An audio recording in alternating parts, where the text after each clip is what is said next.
Alrighty, good afternoon. Welcome back. I am Dr. Boyd, the chemist, and thank you for joining us again, or for joining me again.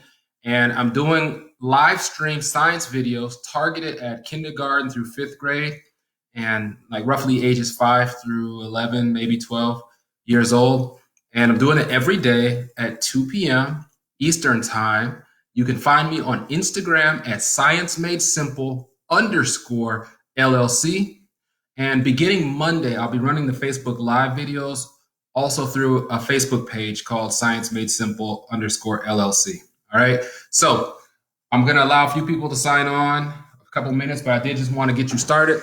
To follow along with today's experiment, here's what you'll need. You're going to need food coloring. You need 2 different colors. All right.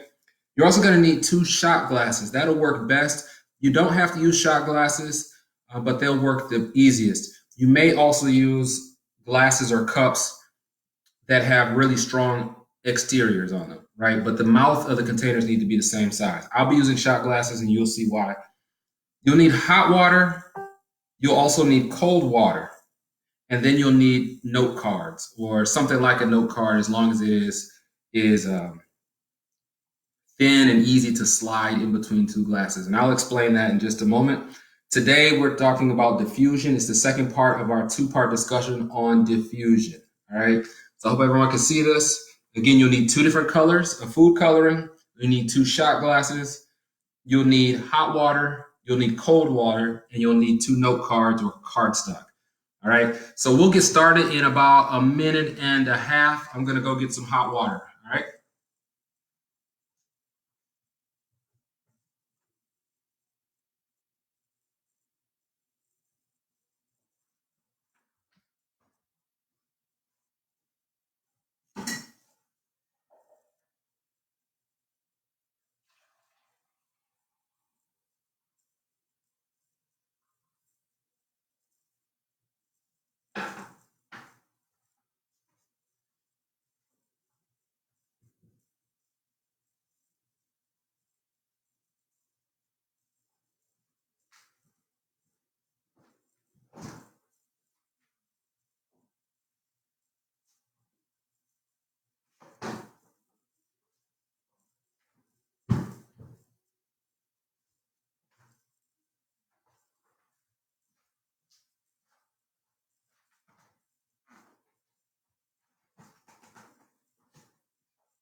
I see the Stargills are in the house. I see you. Good afternoon.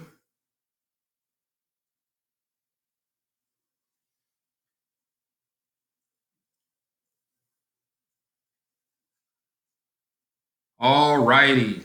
So today is the 5th day we're doing these experiments and our discussion on science. So let's just review. What's the most important thing for a scientist who is going to do an experiment? What is the most important thing for them to consider? You remember? That's right, safety. Safety is the most important thing to consider whenever you do an experiment. You always want to have the proper, what we call personal protective equipment, or PPE. That's lab speak for safety gear. All right, that includes our eye protection, splash goggles or safety glasses. That includes wearing gloves on our hands, and that includes wearing a lab coat. All right, fortunately, we don't need that for today's demonstration or experiment, but it's just something you must always consider whenever you do a scientific a reaction or an experiment. All right. What's the other thing that's really important for a scientist to bring with them when they come to the laboratory? Well, I hope you have this with you today.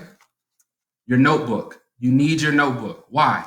You need your notebook because you need to write down what it is you're going to do, all the things that you're going to need in order to do the experiment, and then you want to write down what you think is going to happen. That is your hypothesis. All right? A hypothesis. Do you remember the definition of a hypothesis? All right, the definition that I gave was an idea you can test. An idea that you can test. All right. If it's easier to remember because it rhymes, you can think of it as a guess you can test. All right. An idea or a guess that you can test. That's your hypothesis. Okay. Now, in my notebook for today, our topic is diffusion. We did diffusion yesterday, and we're going to do diffusion again today. We're going to look at a different aspect of diffusion today than we looked at yesterday. But do you remember what we did yesterday? Did you write it in your notebook? Okay.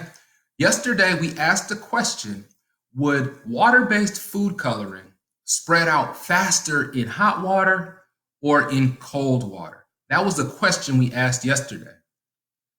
What we discovered when we did our experiment was that the water-based food coloring spread out faster in the hot water than in the cold water. I left you with a question, though. I asked the question, why? Why does it spread out faster in the hot water than in the cold water? All right, we're going to answer that today. Now, remember what I said about diffusion. Diffusion is the movement of a fluid from an area of high concentration, like in that water-based food coloring is very concentrated, into an area of low concentration. All right, the movement of a fluid from an area of high concentration into an area of low concentration. That's fluid diffusion, all right, in simple terms, okay? So here's what you need to write in your notebook. You need to write in your notebook the things that you're gonna need for today. If you can see them on the board behind me, you might have them written down already. I am using shot glasses, okay? These are shot glasses, all right? I bought them just so I can do science with them. And today's demonstration is a big reason why I got them. So I actually have 4 because I'm going to do this. I'll do the experiment twice, and with one difference in terms of the how I execute it. So I have 4 of them. Again, if you have glasses, you can actually use glass, like a small glass. But the idea is this is what you're going to have to do. I'll just show this to you. We're going to end up having one glass on top of the other glass. Okay. Now, this is why I'm using shot glasses, because they're small and easy for me to control. And most importantly, I'm going to take a shot glass with water in it and put a note card on top.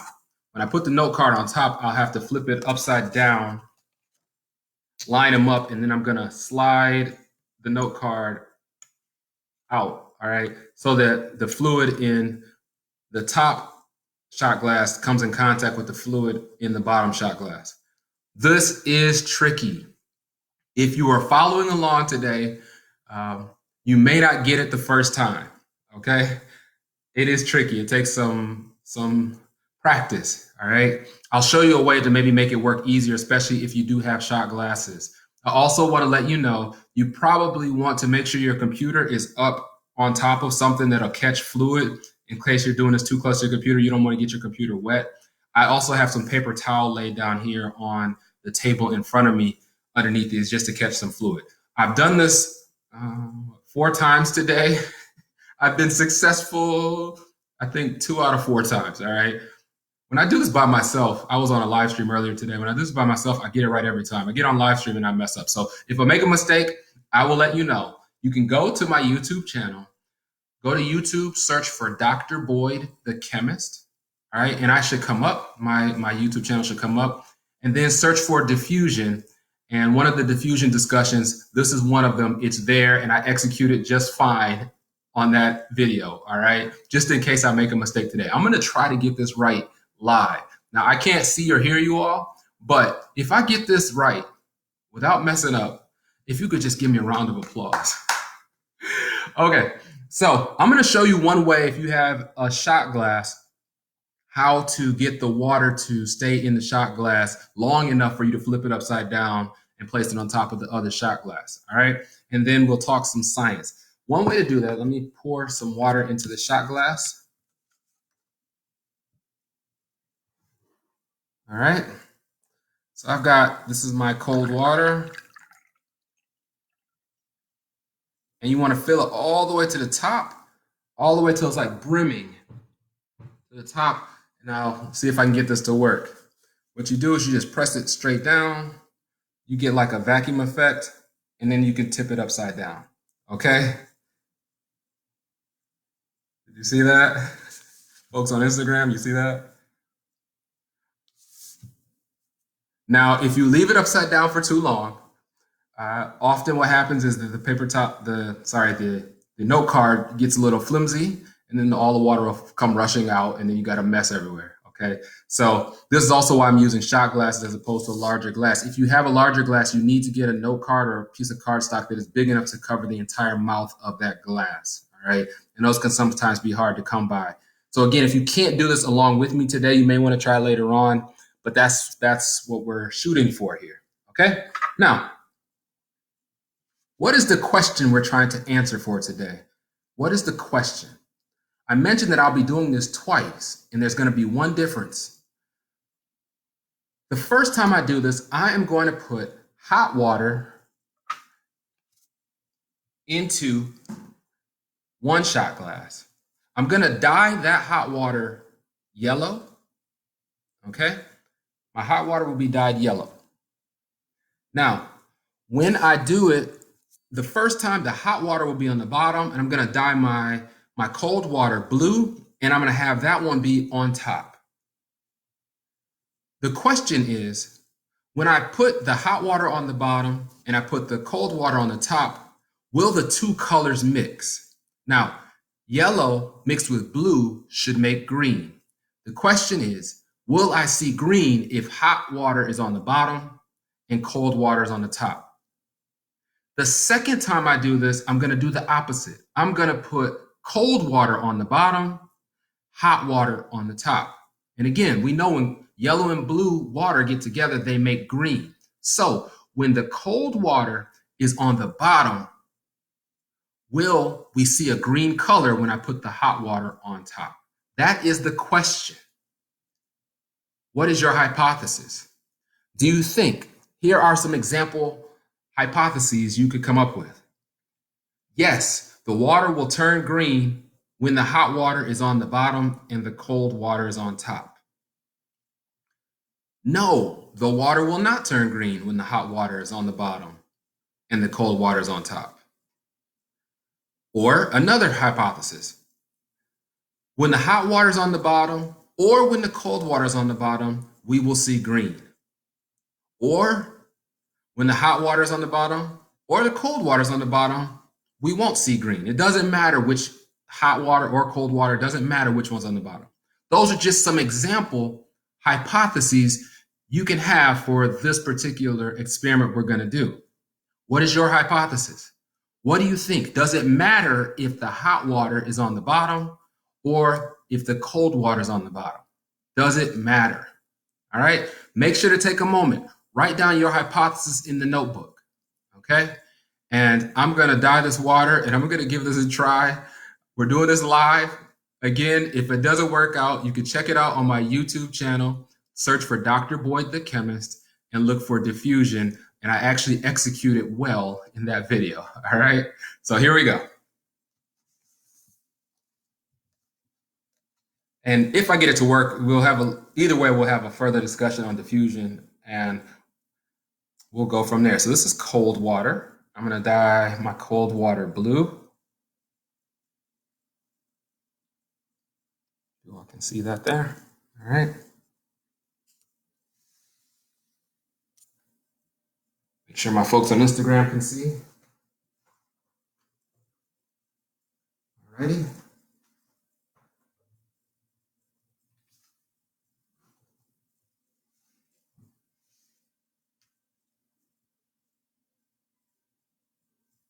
No.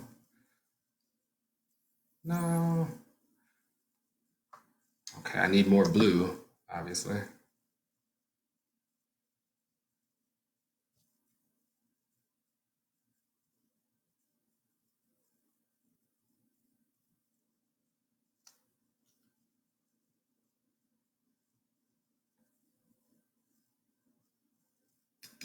All right, this is my cold water.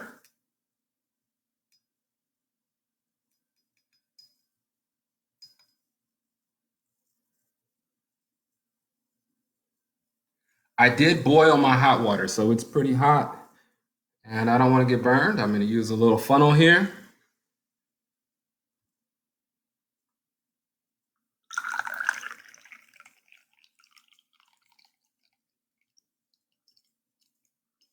And again, I'm trying to fill these all the way to the top, particularly the shot glass is going to have the note card on top of it. I want that one to be brimming, like almost overflowing with water.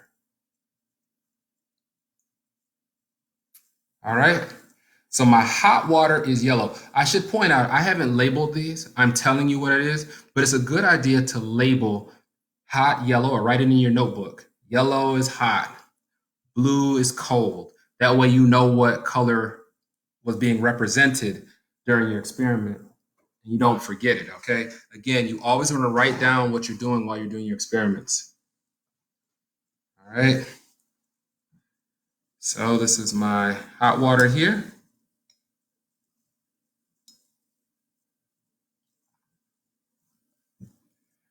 Oh boy, here we go. I'm going to top this cold water off here.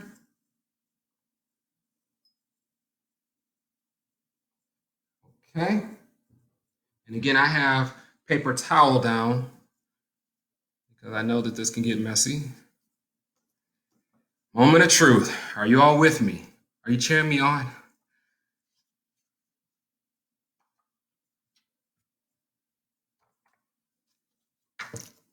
Oh, I spilled a lot of it, but I think it'll still work.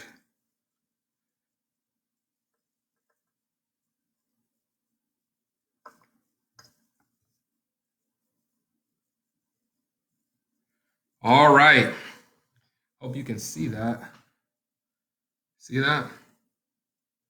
So it indeed turned green. I spilled quite a bit of the blue, which was cold, but it indeed did turn green once the two colors mixed.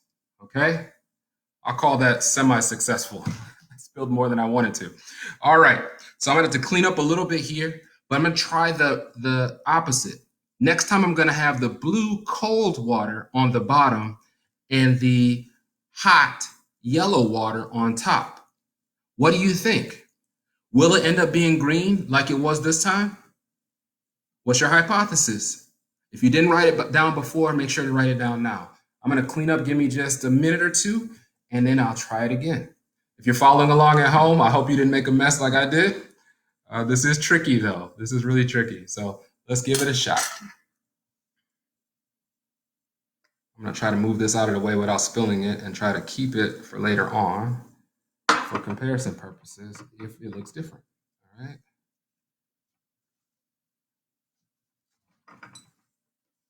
Hoping I don't spill it. In fact, let me move that out of the way. I better move it before I spill it.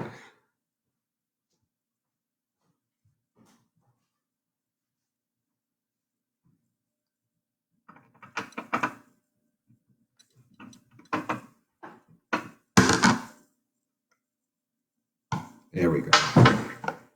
All right. Moving that out of the way.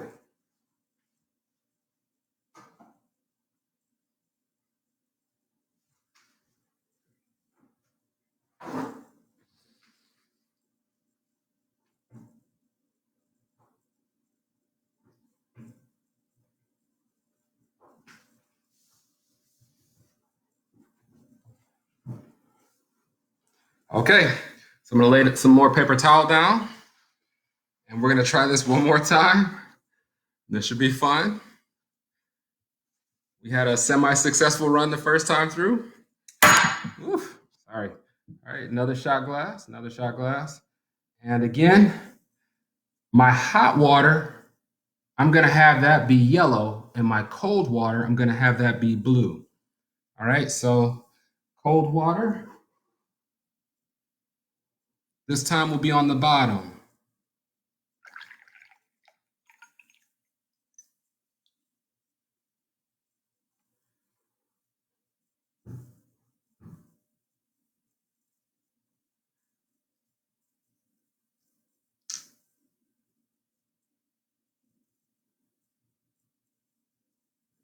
All right, that'll be my cold water.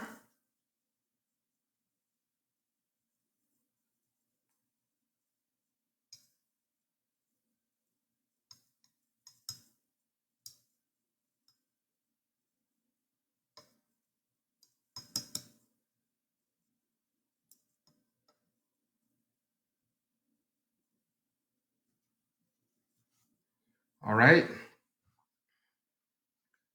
So remember, this time I'm having cold water on the bottom and I'll have hot water on the top. All right. Try not to spill anything here. Again, it will require some steady hands to execute this well. I'm going to top this water off here with cold water, because I definitely want it to be as full as possible.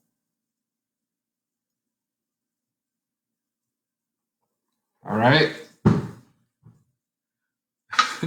When I put this on the syllabus, I forgot how difficult this could be. I might not have done it if I had thought a little more about it. This was tricky. So here we go. I'm going to put this hot water in here.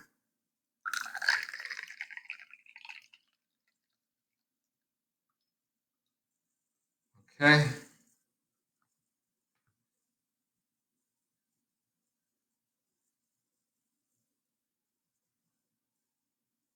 Are you all as nervous as I am? Are you all as nervous as I am? I'm really nervous. I don't want to mess it up. I want you all to see this because I think it's pretty cool. All right.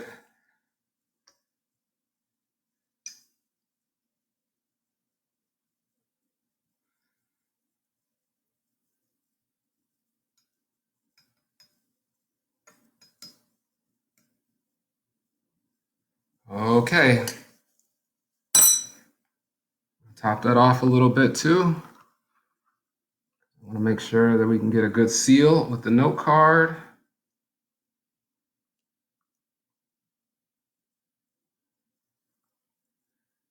Okay. Moment of truth. Here we come. I have my note card ready. Let me get this note card here.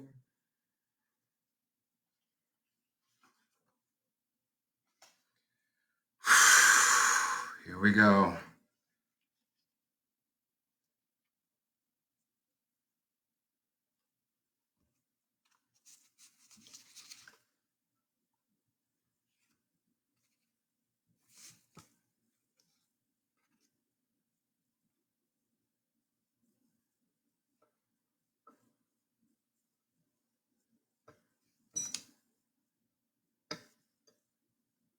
Ah, check it out. Oh, come on. Give me a round of applause. That was pretty good. I've done it better before, but that works. So you can see here on the bottom where we have the cold water, it's still blue. And on the top where we have the hot water, it's yellow. Okay? You see that? On the bottom, cold water, still blue. On the top, hot water, still yellow. And I'm not sure if you can see it, but there is a little thin green line between the two layers. All right? So, what does that tell you? It absolutely matters which one is on the bottom. The temperature matters. The temperature has an effect on whether or not the colors will mix. All right, I'm so glad I got that to work for the most part. I spilled quite a bit, but anyhow. So again, if you want to see, I do it a little bit better on my YouTube channel. So definitely go check out Dr. Boyd the Chemist on YouTube and look up Diffusion. You'll see this. I do it. I execute it much better, but this did work. So, what was your hypothesis? Did you get it right? So, what is happening here? Well, yesterday we found out that cold water does not allow the food coloring to spread out as fast as with the hot water. That is because water, which is made up of H2O, okay, that's two hydrogens and one oxygen. We've been discussing that for the past few days. Water, those molecules, H2O, when they're cold, they don't move as much. Just like when we're cold, we tend to squeeze in, right? But when it's warm, we'll spread out. The water, the H2O molecules, they spread out more. They're more energetic. They're moving around a lot more, okay? As a result, when we put the cold water on the bottom, because all those water molecules are not as energetic, not moving as much, and closer packed together, it's harder for the other water molecules, like hot water molecules, to get in between them and therefore mix, all right? But when the hot water's on the bottom, those molecules are more energetic and they're moving a lot more and they're further spread apart. And what happens is when you add the cold water molecules can just get in between those energetic warm water molecules. And that's why when the hot water is on the bottom, you end up seeing green when the yellow and the blue mix, right? So when the cold water is on the bottom, you still see blue representing the cold and yellow representing the hot, because these hot water molecules can't squeeze in between these cold water molecules. And therefore, when I dyed one blue and the other one yellow, the two colors won't mix because their molecules aren't mixing. Now, if I were to allow this to go for another 5-10 minutes, and actually you can start to see it now, what you'll notice is that it does begin to all mix. And after a little while, the two colors will form green. They will ultimately form green. Why is that? That is because the temperature of the cold water and the temperature of the hot water begin to reach a state that we call equilibrium. Okay, equilibrium. That basically means that their temperatures become more and more similar. Okay, so if it was hot before, and let's say the water was 90 degrees Celsius, in the hot water, it's getting colder. All right, and if the cold water was 5 degrees Celsius, it's getting warmer. So let's say at about 45 degrees Celsius, they're completely equal. You'll see green begin to form as they approach that center temperature. All right. So I'm really glad I got to get this to work live so you all can see it. Definitely check out my YouTube channel for a further explanation, discussion of this concept and the discussion on diffusion yesterday. Search Dr. Boyd, the chemist. Definitely subscribe to that. Also, if you want to follow along, I think I'm going to run my live videos on Facebook from a new Facebook page that I'll be starting this weekend. So definitely once I start out, I'll put a notification out so you can sign up. It'll be Science Made Simple. Also on Instagram, you can follow me, Science Made Simple _LLC. And for Monday, here's what you'll need. You'll just need 4 items. I'll give it to you twice. The first thing you're going to need for Monday is you're going to need some cereal. Try to choose cereal that is high in iron content. All right. Try to choose some cereal that is high in iron content for Monday. I'm going to use whole grain Cheerios. They have 100% of your daily amount of iron in them. Okay. In addition to the cereal, you're going to need an empty container, like a plastic bottle that has a cap on it. All right. So if you have like a Coca-Cola bottle that's empty and it has a cap on it, you'll need that. You'll need some water. And here's the really important thing you're going to need for Monday's experiment. You're going to need a strong magnet. All right. A strong magnet. So again, here's what you'll need for Monday. You'll need some cereal that has high iron content. You'll need a bottle with a cap on it, like a Coca-Cola bottle, 20-ounce Coca-Cola bottle. You'll need water, and you'll need a strong magnet. And that's all you're going to need for Monday. I hope you had fun this week. I'm looking forward to next week. I'm going to post on my Instagram page, on the Science Made Simple LLC Instagram page. I will post all 5 experiments for next week and everything that you're going to need for each day. All right. Hope you enjoyed this. If you have any questions, shoot me a message. If you do this with your kids at home and you want to post and let me know about it, take a picture of everything that you're doing, post it to Facebook or to Instagram, and hashtag it Science Made Simple. That way it's easier for me to follow and to see. All right. Thank you all so much. I'll see you Monday.